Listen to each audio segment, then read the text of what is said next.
করে লক্ষ্য করেন, এই দুনিয়ার জমিনে এই কোরআন, এই হাদিস, এই দিনের কথাবার্তা শোনার পরে যাদের ভালো লাগবে, মজা লাগবে, বোঝা লাগবে, তাদের ঈমান আছে। আর এইটা শোনার পরে পশু খাক বা না খাক, বাদন খাক বা না খাক, কোরআনের হক কথাগুলি শুনলেই যদি ওর অটোমেটিক চুলখানি উঠে যায়, বোঝা লাগবে ওর গায়ে আবু জাহেলের রক্ত আছে। কথা বলেন ঠিক কিনা? কেন বললাম এই কথা? কোরআন শুনতে দুনিয়ার জমিনে যাদের ভালো লাগে না, কোরআন শুনলে যারা বাধা দেয়, তার এই কাজটা করেছে তাদের দাদা আবু জেহেল। কথা বলেন ঠিক কিনা? নবী করিম সাল্লাল্লাহু আলাইহি সাল্লাম কাবা চত্বরে নিজের হুজরা মুবারকে দাঁড়িয়ে দাঁড়িয়ে যখন কোরআন তেলাওয়াত করেন, এই কোরআনের এমন একটা আকর্ষণ, তেলাওয়াতের আকর্ষণে দুনিয়ার জমিনে নবী করিম সাল্লাল্লাহু আলাইহি ওয়াসাল্লামের কাছে গিয়ে মানুষগুলো ঈমান আনয়ন করেছে। কথা বলেন ঠিক কিনা? কোরআনের আকর্ষণ আছে না নাই? এই তেলাওয়াতের মাধুর্য এমন, এই কোরআনের আলোচনা শুনে, কোরআনের তেলাওয়াত শুনে মানুষ নিজেকে কন্ট্রোল করতে পারে না। কথা বলেন ঠিক কিনা? কষ্ট পাচ্ছেন আপনারা? কষ্ট পাচ্ছেন? একটু জিকির করে লা ইলাহা ইল্লাল্লাহ, লা ইলাহা। একটু আগে আসেন তো ভাই, আরো আসবে, মানুষজন আসবে। লা ইলাহা ইল্লাল্লাহ, আওয়াজ দিয়ে লা ইলাহা। ফেরেশতারা জিকির করে তোমার নামে, তাসবিহ পড়ে, সেই জিকিরের সুর ধরিয়া, সেই জিকিরের সুর ধরিয়া বনেরা পাখিও গায়ে আল্লাহ লা ইলাহা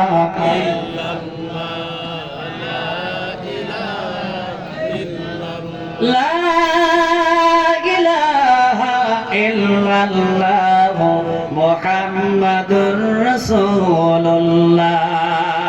হযরতে নবী করিম সাল্লাল্লাহু আলাইহি সাল্লাম হুজরা মুবারকে তেলাওয়াত করছেন। কোরআনের আকর্ষণ যে আছে এটা বোঝাচ্ছি, ভালো করে লক্ষ্য করুন। আল্লাহর নবী তার নিজের হুজরা মুবারকের মধ্যে তেলাওয়াত করছেন, তাবারাকাল্লাযী বিয়াদিহিল মুলকু ওয়া হুয়া আলা কুল্লি শাইইন কাদির।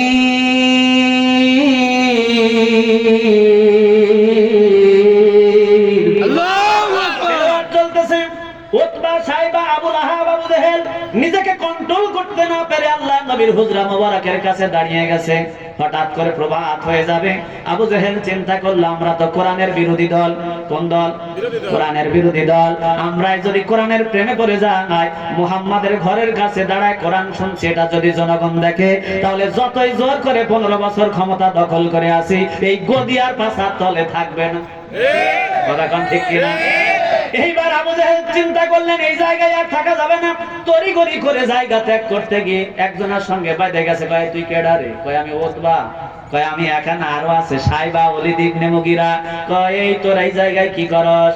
বলে, জানি না মুহাম্মদ কি যেন তেলাওয়াত করে, মজা লাগে তবে মানতে পারি না। সুবহানাল্লাহ বললেন। মজা লাগে কিন্তু বাটপার গুলি মানে না। তার মানে আবু জাহেল জানে এই কোরআন সত্য, নবী সত্য, কিন্তু মানে না একটা কারণে, কারণ গদি ছাড়া লাগবে, কারণ যোগ্য ব্যক্তি যে তাকে গদি দেওয়া লাগবে। কথা বলেন ঠিক কিনা? আল্লাহর কসম করে বলে, আজকে যারা দুনিয়ার জমিনে কোরআন বিরোধী, কোরআনের বিপক্ষে দাঁড়িয়েছে, এরাও জানে আলেম ওলামা সত্য, এরাও জানে দল সত্য, এরাও জানে কোরআন সত্য, কিন্তু মানে না, কারণ গদি ছাড়া। কথা কান ঠিক কিনা? যারা বলে ঠিক কিনা? এবার বলতেছে, আর আসবে না আমার হাতে বায়াত হক। কি হক? বায়াত আমি বীর সাহেব। এবার হাতে হাত দিয়েছে, আবু জাহেল করাচ্ছে, বল আর কোনদিন মুহাম্মাদের ঘরের কাছে কোরআন শুনতে আসবো না। সবগুলো বায়াত হয়ে চলে গেছে। এবার শাগরিদ গুলো চিন্তা করতেছে, নেতা তো নিজেই বীর সাহেব বায়াত করেছেন, বীর সাহেব আর আজকে আসবে না, আজকে মন ভরে আজকে মুহাম্মাদের কণ্ঠে কোরআন শুনবো। যারা বলি সুবহানাল্লাহ। নেতা নিজে চিন্তা করতেছে, ওরা তো আমারে ভয় পায়, আমার ভয় ওরা আসবে না, আজকে আমি একা একা শুনবো। জোরে জোরে বলি না মারহাবা। আল্লাহ নবী পরের দিন এবার তেলাওয়াত শুরু করে দিয়েছেন, আর রহমান আল্লামাল কুরআন খালাকাল ইনসান আল্লামাহুল বায়ান। জোরে বলি আল্লাহু আকবার। তেলাওয়াত শেষ। আজকে প্রভাত হয়ে গেছে। আবু জাহেল দেখা দেখে বাটপার গুলি আজকে হাজির। এই বদমাশ গুলি এই জায়গায় কেন? বাটপাড়ির জায়গা পাও না, বদমাইশ শয়তান। ওটবার রাখতে বলতেছে নেতা মুখ সামলায় কথা বলার আগে নিজের আমল ঠিক কর। কথা কয় না, নিজের আমলই ঠিক নাই, আমারে গালিগালাজ করো। তুমি নিজেই তওবা পড়ায় তুমি যদি আসতে পারো, আমাদের আশা 100% জায়েজ আছে। কথা কম ঠিক কি না? ওই যে প্রথমেই বলেছি বন্ধুকে নল আমার পিঠের সাথে। কথা কম ঠিক কি না? কষ্ট পাচ্ছেন আপনারা? জি জি জি, ইনশাআল্লাহ করার জন্য সংসদে বাজেট পাস করা লাগবে। এই দেশে যারা যারা কোরআন তেলাওয়াত করে মানুষদেরকে শোনায় তাদের লিস্ট কর। কি কর? দেখা গেল 116 জনের তালিকা হলো। কত জনের? 116 জনের। তার মধ্যে আপাতত আমি এখনো নাই, তবে আসার সম্ভাবনা আছে। বাদ দেওয়া যাচ্ছে না, কারণ আগে যেগুলো ছিল তালিকায় পড়ে গেছে। তবে তালিকার ভয়ে দুনিয়ার জমিনে হক কথা বলা থেকে যে মাওলানা পিছনে পড়ে থাকবে, কিয়ামতের দিন আমার আল্লাহর আদালতে জবাব দেওয়া লাগবে। কথা বলেন ঠিক কিনা? দুনিয়ার জমিনে আমার ভাইরা লক্ষ্য করুন, হুজুর হয় 3 প্রকারের। কয় প্রকারের? ভালো করে মুখস্থ করে। সরকারি, এই কথা বলে কোন? জোরে। সরকারি, দরকারি, তরকারি। তাহলে কয়টা? আবার কোন? সরকারি, দরকারি, তরকারি। তরকারি হলো তারা দুনিয়ায় যা হয় হোক, মদের বিল সংসদে পাস করুক, খালি মিলাদের দাওয়াত দিলেই বেশি। কথা কয় না ঠিক কিনা? সমাজে গাঁজা খাই খা, কোর কোনো আপত্তি নাই, জেনা করে করুক, কোর কোনো আপত্তি নাই। ও খালি দাওয়াত পাইলে 200 টাকা পাইলে যে জায়গায় দেবে ওই জায়গায় যাবে। কথা কন ঠিক কিনা? আর সরকারি একটা আলেম আছে, দেখবেন হককারী মানুষগুলো দুনিয়ার জমিনে যখন ফাঁসির কাস্টে ঝুলে, হযরত সাইদ কুতুব রাহমাতুল্লাহ আলাইহি উনাকে ফাঁসি দেওয়া হবে, এমন সময় একটা ঘোমটাওয়ালা হুজুর গিয়ে বলতেছে, সাইদ কুতুব তোমার কিছুক্ষণ পরে ফাঁসি হবে, তুমি পড়ে নাও। কি কামে আসছো ভাই? কালেমা পড়ানোর জন্য। সাইদ কুতুব হাসতেছে, আরে কি আশ্চর্যজনক কথা, যে কালেমা প্রতিষ্ঠিত করার জন্য আমি ফাঁসিতে যাই, তুমি ওই কালেমা পড়ে আমারে পড়ায় কি কাপি কি পাবে ভাই? বলে মাল পাবো। কথা বলেন না? টাকা পাবো কি? তার মানে এই হুজুরটা সরকারি বেতন পায়, এই জন্য সরকার যা বলে তাই করে। কথা কন ঠিক কিনা? আজকে কিছু কিছু হুজুর দেখা যাচ্ছে জোর করে কাউরে জান্নাতে ঢুকাই দিছে। কথা কন ঠিক কিনা? জান্নাত কি তোর বাপের রে? খালি মাথায় টুপি মাথায় দিলে, মুখে দাড়ি দিলে জান্নাতের কাউন্টারের মালিক হয়ে গেছো নাকি? একেবারে জোর করে জান্নাতি বানায় দিচ্ছে। যে জায়গায় নবী করিম সাল্লাল্লাহু আলাইহি ওয়াসাল্লাম আশারাই মুবাশশিরিন 10 জন সাহাবীর কথা বলেছেন। কথা বলেন ঠিক কিনা? পৃথিবীতে যত মাওলানা থাক, যত পীর সাহেব থাক, আলেম থাক, তারা বলতে পারে এই দোয়া যে আল্লাহ যেন তাকে জান্নাত দেয়। কথা বলেন ঠিক কিনা? ও জান্নাতি এই কথা বলার ইজ্জতটা দুনিয়ার জমিনে কোন হুজুরের আছে? আর যদি বলে তাহলে বোঝা লাগবে এটা সরকারি। এটা কি? আর দরকারি আলেম গুলো হলো তারা যারা লা ইলাহা ইল্লাল্লাহু মুহাম্মাদুর রাসূলুল্লাহ। এই আসমান জমিনের মালিক আল্লাহ, আল্লাহ ছাড়া কারো বিধান মানি না, আল্লাহ ছাড়া কারো সামনে মাথা নত করি না। আর দুনিয়ার জমিনে আদর্শ যার মানে তিনি হলেন নবী মুহাম্মাদুর রাসূলুল্লাহ। এই কথা যারা বলবে দুনিয়ার জমিনে তারা শান্তিতে থাকতে পারবে না। তাদের এই কথার পরিপ্রেক্ষিত হয় তাদের নির্যাতন হবে, জেল হবে, জরিমানা হবে, ফাঁসির কাস্টে ঝোলা লাগবে। দুনিয়ার জমিনে এই রকম আলেম দুনিয়ার জমিনে কম পাওয়া যায়। কথা বলেন ঠিক কিনা?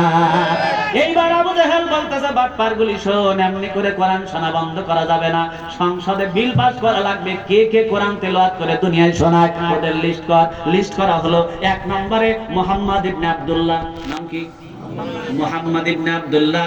বলে লিস্ট যখন হয়ে গেছে দুনিয়ার জমিনে, এইবার তাদের একটা সংসদ ভবন, যে জায়গায় সংবিধান তৈরি হয়, আমেরিকায় যে জায়গায় সংবিধান প্রণয়ন করা হয়, এটার নাম হলো হোয়াইট হাউস। কি? White house. ভারতে যে জায়গায় হয় এটার নাম হলো মন্ত্রিসভা, বাংলাদেশে যে জায়গায় হয় এটার নাম হলো সংসদ ভবন।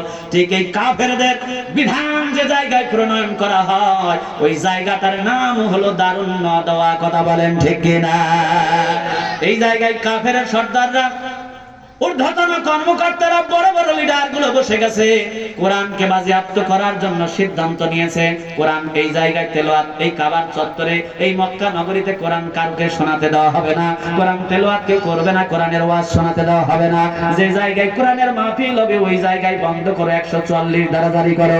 প্রয়োজনে ওই জায়গায় ডেক্সেট বাজাও, বিতর্কিত অবস্থা তৈরি করো, তাদের মনোযোগ নষ্ট করে দাও, দুনিয়ার জমিনে ফিতনা ফাসাদ তৈরি করে দাও, যাতে করে তারা কোরআন শোনাতে মানুষদেরকে না পারে। কথা বলেন ঠিক কিনা? কি করলেন নবী গো? ওই যে আবু জেহেল সংসদে কোরআনের বিরুদ্ধে আইন পাস করেছে, এটা আল্লাহ কোরআনে দিয়ে দিলেন এই কারণে, কারণ আবু জেহেল তো জীবন দুনিয়ার জমিনে কিয়ামত পর্যন্ত থাকবে না। থাকবে কি? ওর বেটা বেটি থাকবে না। কিন্তু আবু জেহেলের এক প্রকারের নাতিপুতি যাদের কোরআন শুনলে গায়ে চুলকানি উঠে যায়, ওরা তো থাকবে। তাদের স্মরণে আল্লাহ কোরআনের মধ্যে কোট করে দিলেন। আল্লাহ বলছেন, ক্বালাল্লাযীনা কাফারু লাতাসমাউনা লিহাযাল কুরআন ওয়ালগাউ ফীহি লাআল্লাকুম তাগলিবুন। আল্লাহু আকবার। আল্লাহ ডাকতে বললেন, নবী গো, আবু জেহেল থাকবে না, উতবা থাকবে না, সাইবা থাকবে না, ওর বেটা বেটি থাকবে না। আল্লাহ দুনিয়ার জমিনে আপনাকে জানায় দিচ্ছে, কিয়ামত পর্যন্ত এদের নাতিপুতিরা থাকবে। তারা দেখবেন দুনিয়ার জমিনে করবেটা কি? জালসা হবে না, কোরআন শোনানো যাবে না, 140 ধারা জারি হয় কি হয় না? দেখবেন গাজীর পার্বত্য মঞ্চে কোনো বাধা নাই, নাট্য মঞ্চে কোনো বাধা নাই, যাত্রা প্যান্ডেলে কোনো বাধা নাই। আল্লাহ কোরআনের আয়াত, কোরআনের তাফসীর যে জায়গায় হয়, ওই জায়গায় 140 ধারা জারি করে। আছে না নাই? আবার দুনিয়ার জমিনে এইটার পারমিশনের ব্যবস্থা যারা করেছে তারা ওই দলের লোক। কথা কম ঠিক কিনা? কিন্তু আল্লাহ বলছেন, আলা লাহুল খালকুল আমর, দুনিয়ার জমিন তৈরি করেছি আমি, এখানে হুকুম চলবে কার? কিন্তু আমার গবেষণা এখন দেখতেছি হুকুম চলে ভাটা গেস্ট। কথা কম ঠিক কিনা? আমার বাজানরা লক্ষ্য করুন, আল্লাহ জানায় দিলেন, লা তাসমাউনা লিহাযাল কুরআন। তারা সেই দিন সংসদে বাজেট পাস করেছে, কোরআন শুনতে দেওয়া যাবে না। যে জায়গায় হবে ওই জায়গায় প্রতিবন্ধকতা তৈরি করো। আজকে আল্লাহর কসম করে বলি, যারা তাফসীরুল কোরআন মাহফিল 140 দ্বারা জারি করেন, যারা কোরআনের মঞ্চে বক্তাদেরকে মারার জন্য উদ্যত হয়, যারা জালসা বন্ধ করে দেয়, ও মারা যাওয়ার পরে হাড় ডিএনএ টেস্ট করে দেখেন, কিছু না পাইলে আবু জেহেলের রক্ত কণিকা খুঁজে পাওয়া যাবে। ঠিক কিনা? তাহলে মুসলমান যদি নিজেকে দাবি করেন, মুসলমানের সম্পর্ক থাকবে, কোরআন থাকবে, যেখানে মুসলমান থাকবে। আমার বিশ্বাস হয় না, আপনি যতই মাথায় পট্টি বাঁধেন, যতই তসবিহ নেন, সাদে সাদে হজ করেন, আপনি যদি নিজেকে ইমানদার দাবি করেন, তাহলে জালসার মঞ্চে কখনো বাধা দিতে পারতেন না। কথা বলেন ঠিক কিনা? আপনি যদি ইমানদার নিজেকে দাবি করেন, তাহলে হক্কানি কোনো আলেমকে জেলখানায় বন্দী করতে পারতেন না। আপনি যদি নিজেকে মুসলমান দাবি করেন, দুনিয়ার জমিনে কোনো দিন প্রেমী মানুষের উপরে নির্যাতন করতে পারতেন না। কিন্তু দুনিয়ার জমিনে আবু জেহেলের গোষ্ঠী যারা, তাদের কোনোদিন কোরআন ভালো লাগবে না। কথা বলেন ঠিক কিনা? আমার বাজানরা লক্ষ্য করুন, আল্লাহ রাব্বুল আলামিন বলছেন দ্বিতীয় নম্বর গুণাবলী, তুলিয়াত আলাইহিম আয়াতুহু জাদাতহুম ঈমানা। যারা দুনিয়ার জমিনে প্রকৃত ঈমানদারের দাবি করো, তাদের 2 নম্বর গুণাবলী হলো কোরআন শুনলে ঈমান বেড়ে যাবে। কি বেড়ে যাবে? ঈমান বেড়ে যাবে। এই কোরআন শুনে যাদের এতক্ষণ পর্যন্ত মজা লাগতেছে যে না আরো শুনি আরো শুনি, তাহলে বোঝা লাগবে দুনিয়ার জমিনে আপনাদের ঈমানটা টনটাইট হয়ে গেছে। কথা বলেন ঠিক কিনা? আর কিছু কিছু মানুষ যদি আমার কথা পরিপ্রেক্ষিতে মনে করেন হুজুর রাজনীতি করতেছে, কি এ ভাই আমি রাজনীতি করতেছি? এতক্ষণ যা বলতেছি সব কোরআন হাদিস থেকে। কথা বলেন ঠিক কিনা? এই কথাগুলি শোনার পরে যাদের গায়ের মধ্যে চুলকানি উঠবে, বোঝা লাগবে ওর গায়ের মধ্যে যে কণিকা আছে। কথা বলেন ঠিক কিনা? আমার বাজানরা লক্ষ্য করুন, দুনিয়ার জমিনে কোরআন নিয়ে হাদিস নিয়ে তারাই কটূক্তি করতে পারে। উতুল লিম্বা দাযালিকা জালিম, যার দুনিয়ার জমিনে জন্মের বৈধতা নাই, পিতার কোনো পরিচয় নাই। আল্লাহ রাসূল দুনিয়ার জমিনে কোরআন নাজিল হয়েছে, এদিক ওদিক তাকালেন কোন সাহাবী আছে কিনা। আল্লাহ নবী ডাক দিলেন, ওমর সাহাবীরা কে কোথায় আছো? তাড়াতাড়ি আসো, কোরআন নাজিল হয়েছে, কোরআন মুখস্থ করে দুনিয়ার জমিনে হেফাজত করো। আব্দুল্লাহ ইবনে মাসউদ সর্বাধিক একজন জ্ঞানী সাহাবী, আছে না? হযরত আব্দুল্লাহ ইবনে মাসউদ এবং কাব রাদিয়াল্লাহু তাআলা আনহু কাছেই ছিলেন। ডাক দিয়ে বললেন, লাব্বাইকা ইয়া রাসূলুল্লাহ, লাব্বাইকা হাবিবাল্লাহ। কেন ডেকেছেন? আল্লাহর নবী বললেন, সূরা রহমানের কিছু আয়াত নাযিল হয়েছে, মুখস্থ করতে করতে চলে যাও। হযরত আব্দুল্লাহ ইবনে মাসউদ এবং কাব রাদিয়াল্লাহু তাআলা আনহু মুখস্থ করতে করতে চলে যায়। কিন্তু বাড়ি যাওয়া লাগবে এমন একটা মানুষের বাড়ির সামনে দিয়ে, ওর নাম আবু জেহেল। নাম কি? আবু জেহেল। চেনেন আপনারা? নাম শুনেছি, আইছিল আপনার বাড়িতে। আমরা কোরআন হাদিস পড়ে শুনেছি আবু জেহেল হলো শীর্ষ সন্ত্রাসী, আল্লাহ রাসূলকে যে বেশি কষ্ট দিয়েছে। কথা কান ঠিক কিনা? এই কারণে হাজী সাহেবরা দেখবেন ওর বাড়ি গিয়ে যদি না চাপে কুইতে মারিয়ে আসে। কথা কোন ঠিক কিনা? সৌদি সরকার ওইটারে টয়লেট বানায় দিয়েছে, পোশাকখানা বানায় দিয়েছে। ওই জায়গায় গিয়ে হাজী সাহেবরা পেশাব করে আসে আর একটু শায়েস্তা করে আসে যে আমার রাসূলের সবচাইতে বেশি কষ্ট দিয়েছে। কথা কোন ঠিক কিনা? আব্দুল্লাহ ইবনে মাসউদ এবং কাব রাদিয়াল্লাহু তাআলা আনহু রাস্তা দিয়ে যাচ্ছেন আবু জাহেলের বাড়ির পাশ দিয়ে। আবু জাহেল আর তার বউ আব্রাহা বাদশার বউ, নাম তার নাকেরা। কি? আবু জাহেলের বউ যিনি তিনি হলেন আব্রাহা বাদশার বউ, নাম তার নাকেরা। আবু জাহেলের বউ আবু জাহেলের সঙ্গে লাগে গেছে ফাইট। কথাটা কি আমার রাইট? দুনিয়ার জমিনে ফাইট লাগে গেছে, স্বামী স্ত্রীর সংঘর্ষ হয় না? স্বামী স্ত্রীর সংঘর্ষ আছে। স্ত্রী স্বামীরে ডাক দিয়ে বলতেছে, যদি না বানাও আলাদা বাড়ি, ফিরায় দাও আমার বাপের ডিসকভারি গাড়ি, মানে যে যৌতুক নামের এই আবাদটা যেটা দিছে আর কি, বলতেছে যদি না বানাও আলাদা বাড়ি, ফিরায় দাও আমার বাপের ডিসকভারি গাড়ি। এই নাও তোমার 2 টাকার নাকের ফুল, তোমারে বিয়া করে আমি করছি একটা মস্ত বড় ভুল, ঝগড়া আছে না নাই? এইবার আবু জাহেলের বউয়ের যখন লাগে গেছে ভাই, আবু জাহেলের বউ কি পর্দা জানে? ও পর্দা মানে জাগার কাপড় জাগায় না নাই। আব্দুল্লাহ ইবনে মাসউদ একবারই চোখ গিয়েছে বাড়ির দিকে, দেখে আবু জাহেলের বউয়ের জাগার কাপড় জাগায় নাই। এই সময় নিজের রুমাল দিয়ে চক্ষুটা ঢেকে বাড়িটা ক্রস করে চলে যায়।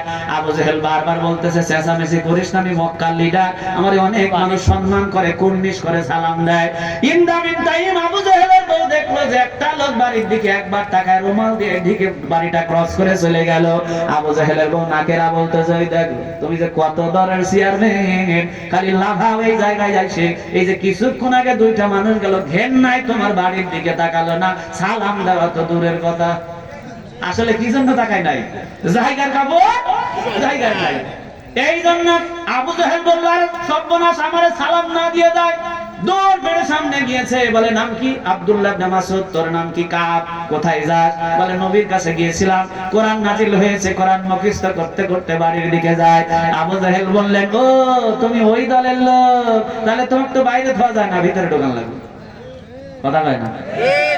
যদি পরিচয় পেয়েছে এটা দাড়িওয়ালা টুপিওয়ালা কোরআনের সংগঠন করে, এরা বাড়ি থাকা হবে না, হয় লিচুতলা নাইলে বাগানে।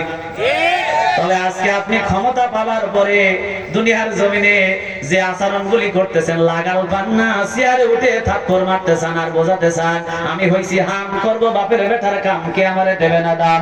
আল্লাহ কসম করে আমি বলি, তুমি হইছো হাম, করব বাপের বেটার কাম, মরে দেখো আল্লাহ ভাই করবে তোমার পাম। আজকে ক্ষমতার বাহাদুরিতে তুমি যারে শালা বলে গালি দিচ্ছ, বাড়িতে থাকতে দাও না। আল্লাহর কসম করে বলি, চেয়ার যেদিন উল্টাবে ওই দিন তোমার দুলাভাই ডাকায় ছাড়বে। কথা কোন ঠিক কিনা?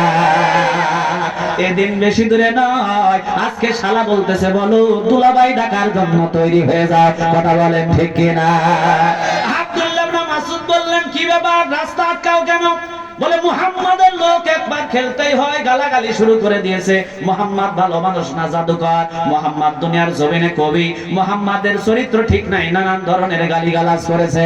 হযরতে কাব ডাক দিয়ে বললেন, আবু জাহেল রে, মুখ সামনে কথা বলো। আল্লাহর নবীকে নিয়ে যে খারাপ উক্তি করে, সে আল্লাহর কোরআন যা বলেছে সে তাই বলে। আল্লাহর কোরআন কি বলেছে?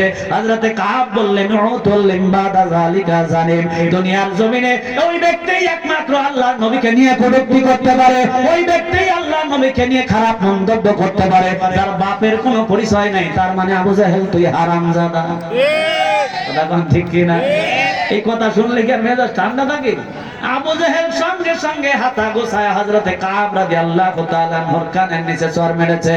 কানের তালা ফেটে ফিনকি দিয়ে রক্ত পড়ে জমিনে কাব পড়ে গেছে। হযরতে মাসউদ, আব্দুল্লাহ ইবনে মাসউদ রাদিয়াল্লাহু তাআলা আনহু হাত তুললেন, বলো বাড়ি যাব না, আবার নবীর কাছে যাই। হযরতে কাব বললেন, ভাই একটা বার আমাকে একটা ঘটনা, একটা প্রতিবাদ করতে আমাকে দাও, আমি রাসূলের কাছে যাব।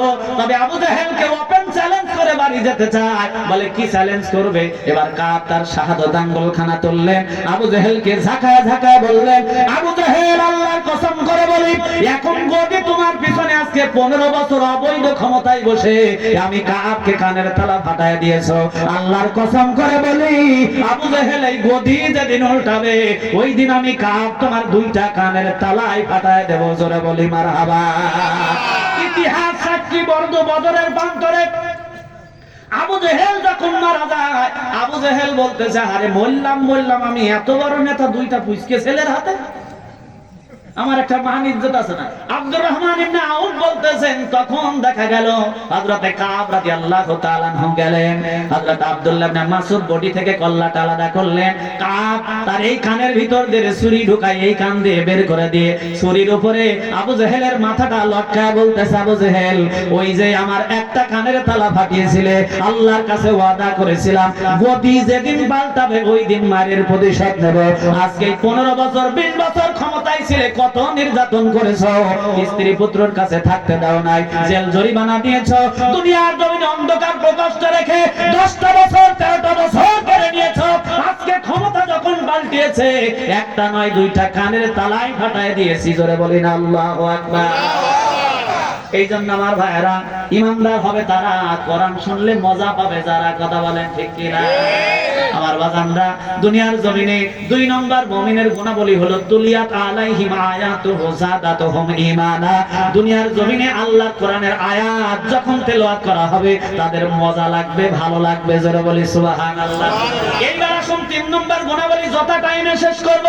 3 নম্বর গুণাবলী আল্লাহ রাব্বুল আলামিন দুনিয়ার জমিনে জানায় দিচ্ছেন, ওয়া আলা রাব্বিহিম ইয়াতাওয়াক্কালুন।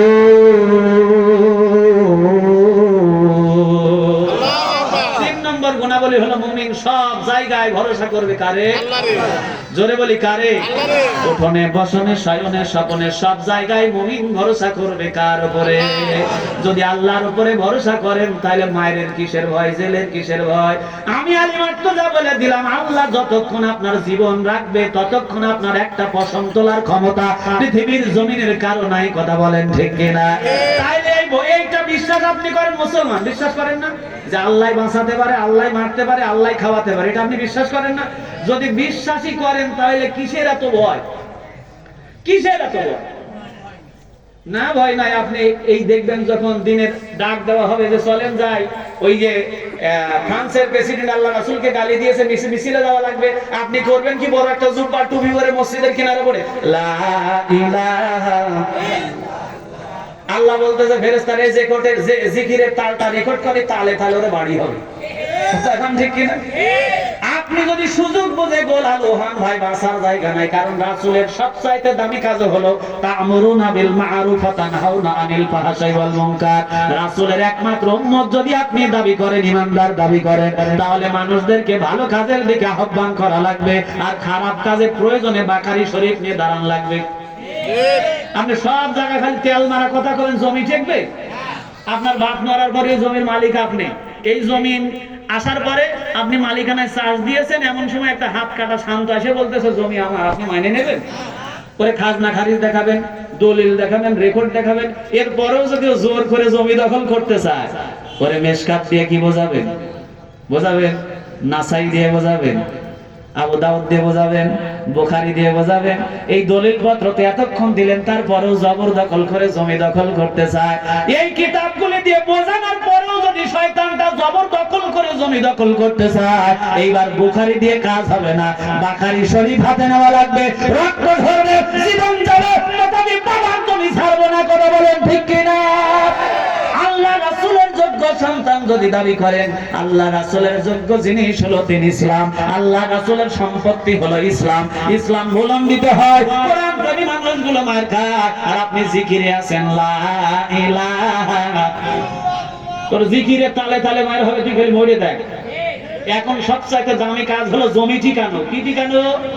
জমি ঠিকানো। জমি কারে নিচ্ছে আর একজন, আর তুমি তালে আসো জিকিরে। মানদারের ডাল দিয়ে দম ছাড়া কয় ঘন্টা বাড়ি? 1 ঘন্টা। আমার বারান্দা লক্ষ্য করুন, আপনি যদি গোল আলু হয়ে বসে থাকেন তাহলে আপনার বিপদ আছে, এটা বোঝাচ্ছি। সূরা জুমার তাফসীর আপনি বাড়ি বা সাল্লাম লক্ষ্য করে দেখেন, একটা গ্রুপ মাছগুলোকে ঘিরে মাছগুলোকে ধরতে লাগলো, তিনি নিষেধ দিলেন মাছ ধরা যাবে না, তারা আল্লাহর ইবাদত করতে আসে। এইবার হযরত দাউদ আলাইহিস সালামের সঙ্গে কিছু মুমিন ইমানদার গিয়ে তাদেরকে বাধা দিয়েছে, আর একটা গ্রুপ মাছ ধরেছে, আর একটা গ্রুপ চিন্তা করেছে যারা মাছ ধরে তারা হলো সন্ত্রাসী, এদের সামনে যাওয়া যাবে না, বিপদে পড়া লাগবে, মিছিলে গিয়ে মার খাবো, জেলে যাওয়া লাগবে। ওরে বাপ রে বাপ, আমি জিকিরে থাকি লা ইলাহা। গ্রুপ হলো কয়টা? এক গ্রুপ মাছ ধরে, ভালো করে বুঝেন, এক গ্রুপ মাছ ধরে, আর এক গ্রুপ তাদেরকে নিষেধাজ্ঞা করে, আর এক গ্রুপ নিষেধাজ্ঞাও করে না, মাছও ধরে না, গোল আলু বাটি সুবহানাল্লাহ বাটি। কথা কোন ঠিক কি? এইবার দাউদ আলাইহিস সালাম বলেন, আল্লাহ এরা তো মাছ ধরা বন্ধ করে না, আর একটা গ্রুপ ঈমান এনেছে কিন্তু খালি জিকিরে থাকে।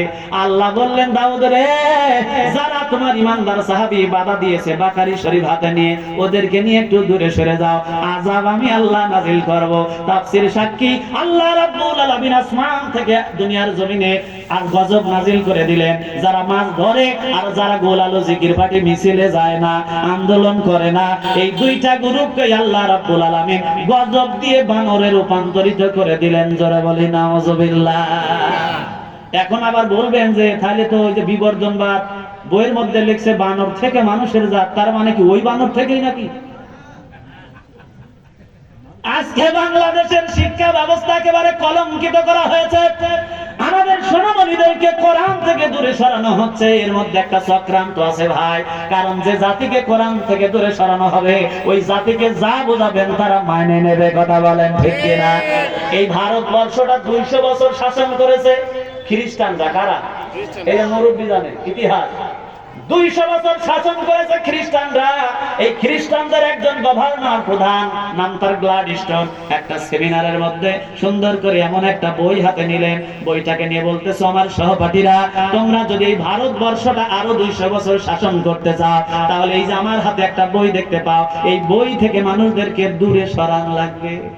কেমন এই বইয়ের জ্ঞান যদি মানুষের ভিতরে ঢোকে, তাহলে ওরা ছোট হোক বড় হোক প্রতিবাদ করবে, তাকবীর দিয়ে রাস্তায় নামে যাবে। গ্লাডিস্টনকে প্রশ্ন করা হলো, এই বইটার নাম কি? গ্লাডিস্টন বললেন, মুসলমানরা খায় কোরআন বলে। কি বলে? কোরআন বলে। এটা আল্লাহর পক্ষ থেকে এসেছে। এই কোরআন থেকে মানুষদেরকে দূরে সরাতে পারলে তোমরা আরো 200 বছর এটা শাসন করতে পারবে। এই পরিকল্পনায় আজও কোরআন থেকে মানুষদেরকে দূরে সরানোর জন্য শরীফ থেকে শরীফা শেখানো হয়। ইসলাম শিক্ষা বইয়ের পাতার মধ্যে দেব দেবীর পূজার মূর্তি ঢোকানো হয়। আজকে এইগুলো যারা করতেছে এরা আর কেউ নয়, এরা ভারতের মদতপুষ্ট দালাল। ধরে বলি ঠিক কিনা?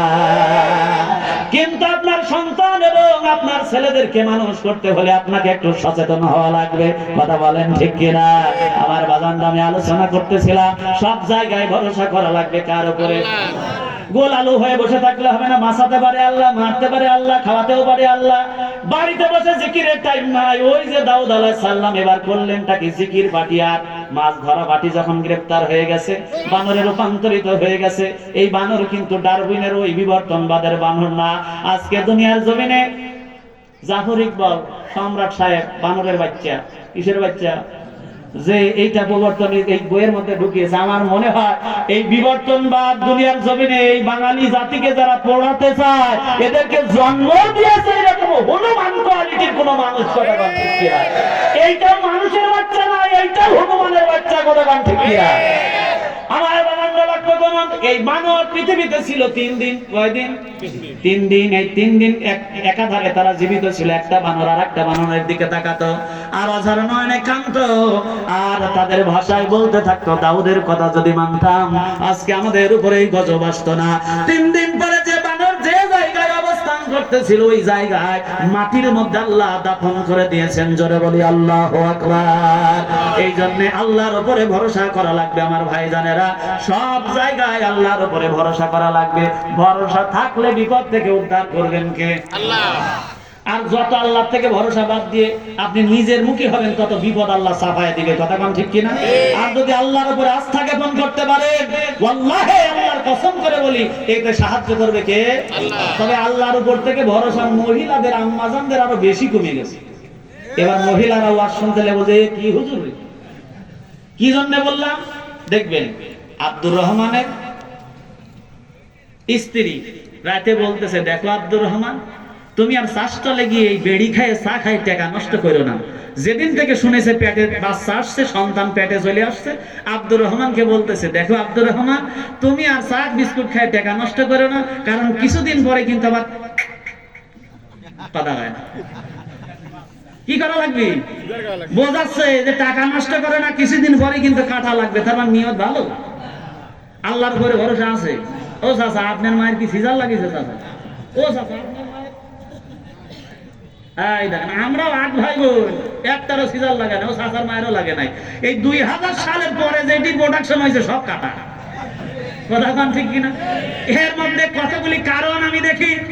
1 নম্বর কারণ হলো আল্লাহর উপরে ভরসা নাই। কথা বলেন ঠিক কিনা?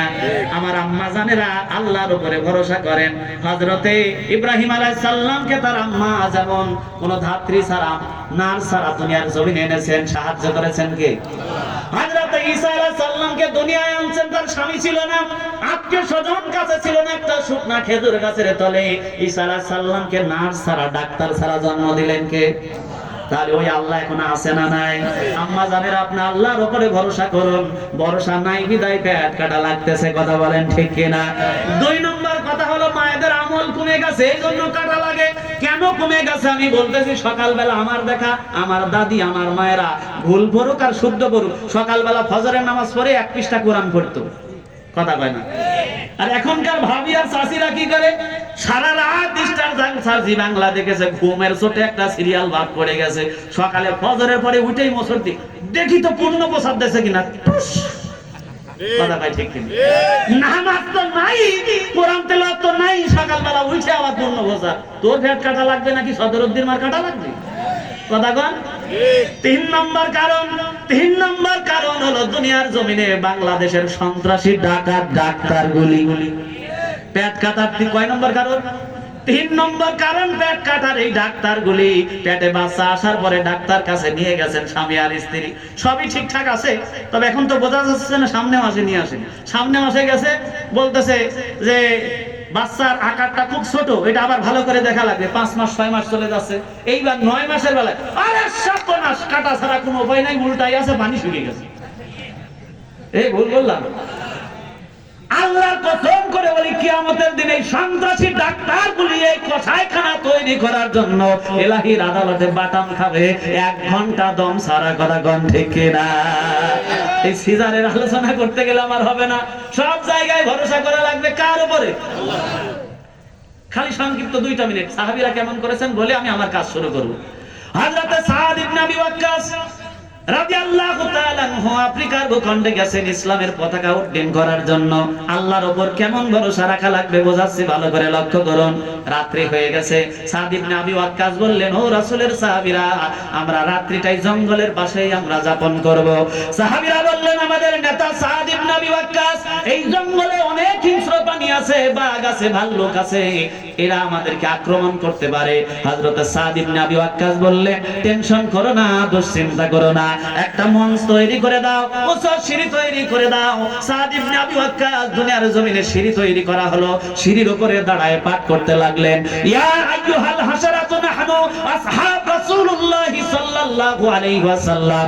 ও বন জঙ্গলের হিংস্র প্রাণীরা, তোমরা শুনে নাও, আমরা আল্লাহর রাসূলের সাহাবী, এই আফ্রিকার ভূখণ্ডে দিন প্রচার করার জন্য এসেছি, অতএব তোমরা এই জায়গা ছেড়ে দিয়ে অন্যত্র চলে যাও।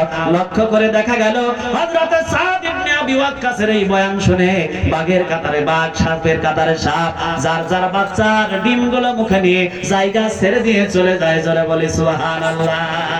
এই জায়গায় শেষ নয়, তাদের বিশ্বাস ছিল আমার এই বক্তব্য বন জঙ্গলের প্রাণীগুলো মেনে নিয়ে চলে যাবে। বিশ্বাস ছিল কার উপরে? সকাল যখন হলো, এই দলটা নিয়ে চলে গেলেন, জঙ্গল পার হয়ে দেখলেন বিশাল বড় একটা নদী, নামটা দাজলা নদী। কি নদী? দাজলা নদী। বড় বড় ঢেউ এসে একেবারে পাড়ের উপরে আশ্রয় পড়তেছে, নিশ্চিত কোন মানুষ যদি নামে ডুবে মরবে। এমন সময় হযরতে সাদ ইবনে আবি ওয়াক্কাস বললেন, ও রাসূলের সাহাবীরা, তোমরা কি আর দিনের কালেমাটা আফ্রিকার ভূখণ্ডের এপারেই রাখতে চাও, না আফ্রিকার ভূখণ্ডে কালেমার পতাকা উড্ডীন করতে চাও? সাহাবীরা বললেন, ও আমাদের সেনাপতি, আপনি যা বলবেন, কারণ এখন আপনাকে মানা আমাদের ফরজ, কারণ আতিউল্লাহ আতিউর রাসূল উলিল আমরি মিনকুম, আদেশ দিয়েছেন কে? জোরে বলি কে? এখন আপনাকে মানা, আপনি আমাদের আমির, আপনাকে মানা আমাদের ফরজ, আপনি যা বলবেন তাই করব। সাদ ইবনে আবি ওয়াক্কাস বললেন, ভালো করে শুনেন, আল্লাহর উপরে কেমন ভরসা, যার যার ঘোড়ার লাগামগুলি শক্ত করে ধরো, আর পিছনে চাবুক মারতে থাকো, চক্ষুটা বন্ধ করো, আর পড়তে থাকো, নাস্তাঈনু বিল্লাহি ওয়া নাতাওয়াক্কালু আলাইহি, হাসবুনাল্লাহু নি'মাল ওয়াকিল, নি'মাল মাওলা ওয়া নি'মান নাসির। লক্ষ্য করলে দেখা গেল উত্তাল তরঙ্গমালা, খরস্রোতা নদী, চোখ বন্ধ করে আল্লাহর উপরে উপরে ভরসা করে আল্লাহ রাসূলের সাহাবীরা ঘোড়া দাবড়ায় নদী পার হয়ে গেছে। জোরে জোরে বলুন না সুবহানাল্লাহ। এখনো যদি আল্লাহর উপরে ভরসা করে রাস্তায় নেমে যান, আল্লাহর কসম করে বলি বিজয় আল্লাহ দেবে। কথা বলেন ঠিক কিনা? এখন আমার পরীক্ষা শুরু। কে কে আছেন এই কোরআনের পক্ষে? হাত তোলেন তো, একটু হাত নাড়ান। যার হাত নড়বে এই ছবি নেন, ক্যামেরাম্যান ছবি নেন, এই ছবি আর ভাবেন না। লিল্লাহ তাকবীর। কোরআন আছে যেখানে আমরা আছি সেখানে। কিরকম আছেন এখন বোমা মারবো। ইমানদারের ৪র্থ নম্বর গুণাবলী হলো আল্লাহ দেওয়া প্রদত্ত রিজিক থেকে আল্লাহ রাস্তায় ব্যয় করা। কি করা? আল্লাহ রাস্তায় ব্যয় করা। যারা নির্দ্বিধায় সবার সঙ্গে সঙ্গে দিন প্রতিষ্ঠার জন্য টাকা পয়সা ঢেলে দেবে, নিজের জীবন উজাড় করে, তারাই প্রকৃত মুমিন এবং ঈমানদার। কথা বলেন ঠিক কিনা? আল্লাহ রাসূল বলেন মান জাবিল হাসানাতি ফালাহু আশরু আমসালিহা। আল্লাহর দ্বীনের জন্য যারা 1 টাকা দেবে, আল্লাহ পাক তাকে 10 গুণ বরকত বাড়ায় দেবে। জোরে বলি সুবহানাল্লাহ। আমার বাজানরা লক্ষ্য করুন, সাহাবীদের থেকে চাইতে দেরি হতো কিন্তু আল্লাহ রাসূলকে দিতে দেরি হতো না। জোরে বলি সুবহানাল্লাহ। হযরত জাবের রাদিয়াল্লাহু তাআলা আনহু খন্দক যুদ্ধের সময়, আমার ভাইরা সময় সংকীর্ণ, আপনাদেরকে বলছি ভালো করে শুনেন। খন্দক যুদ্ধের সময় সাহাবীরা না খাওয়া, পেটের মধ্যে ক্ষুধা, দুনিয়ার জমিন। আপনারা ওই দিকে তাকাচ্ছেন কেন? কিছু হইছে নাকি? আমার দিকে তাকান। ৪র্থ নম্বর গুণাবলী বলছি, আল্লাহ দেওয়া প্রদত্ত রিজিক থেকে যখন দাওয়াত আসবে, দিনের জন্য চাইবে, দিন বিজয়ের জন্য, তখন মুক্ত হস্তে উজাড় করে দেওয়া লাগবে, জীবন শুদ্ধা দিয়ে দেওয়া লাগবে। কথা বলেন ঠিক কিনা? আল্লাহ পাক বলছেন ইয়া আইয়ুহাল্লাযীনা আমানু হাল আদুল্লুকুম আলা তিজারাতিন তুনজিকুম মিন আযাবিন আলীম তুমিনুনা বিল্লাহি ওয়া রাসূলিহি ওয়া তুজাহিদুনা বিআমওয়ালিহিম। জোরে বলি আল্লাহু আকবার। আল্লাহ পাক ডাক দিয়ে বললেন, তোমাদের কি এমন একটা ব্যবসার কথা বলে দেব না যেটা করলে জাহান্নাম থেকে বেঁচে জান্নাতের সার্টিফিকেট পাবে? আমার বাজানরা লক্ষ্য করুন, আল্লাহ পাক দুনিয়ার জমিন আগে চাইলেন বিআমওয়ালিহিম ওয়া আনফুসিহিম। দুনিয়ার জমিন আগে মাল দে। কি দে? মাল দে। কারণ মালের কষ্ট জনগণের কাছে আছে না নাই? এই দেখবেন আপনার এই বরিশালা বাজার থেকে অনেকে এই মিরকামারি হাঁটে চলে আসবে, 10 টাকা ভাড়া দেবে না, জানে কষ্ট দিবে কিন্তু মাল ফসাবে না। কথা কম ঠিক কিনা? তার মানে বোঝা যায় জানের চাইতে মালের কষ্ট বেশি না কম? মহব্বত বেশি না কম? এই জন্য আল্লাহ আগে চাইলেন বিআমওয়ালিহিম। আমওয়ালিহিম, দুনিয়ার জমিনে আমাকে আগে টাকা চেয়েছেন আল্লাহ, তারপরে চেয়েছেন জান। আমার বাজানরা লক্ষ্য করুন, খন্দকের যুদ্ধে নবী করিম সাল্লাল্লাহু আলাইহি সাল্লাম পাথর বেঁধে দুনিয়ার জমিনে, সাহাবীরা লক্ষ্য করে দেখলেন নবী আমার পাথর বাঁধা। সাহাবীরা বললেন, নবী গো, অনেক দিনের ক্ষুধার্ত শরীর নিয়ে খন্দক খনা যায় না। আল্লাহ নবী দুনিয়ার জমিনে সাহাবীদের কাছে আমন্ত্রণ জানালেন, সাহাবীরা মুক্ত হস্তে দান করেছে। আমার ভাইরা, এই জন্য এখানে আপনার বাবা ঘুমিয়ে আছে, মা ঘুমিয়ে আছে, এমন কোন সন্তান আছেন বাবার জন্য, মায়ের জন্য, যে মা দুনিয়ার জমিনে আপনি অসুস্থ হলে আল্লাহর কাছে প্রার্থনা করেছে, আল্লাহ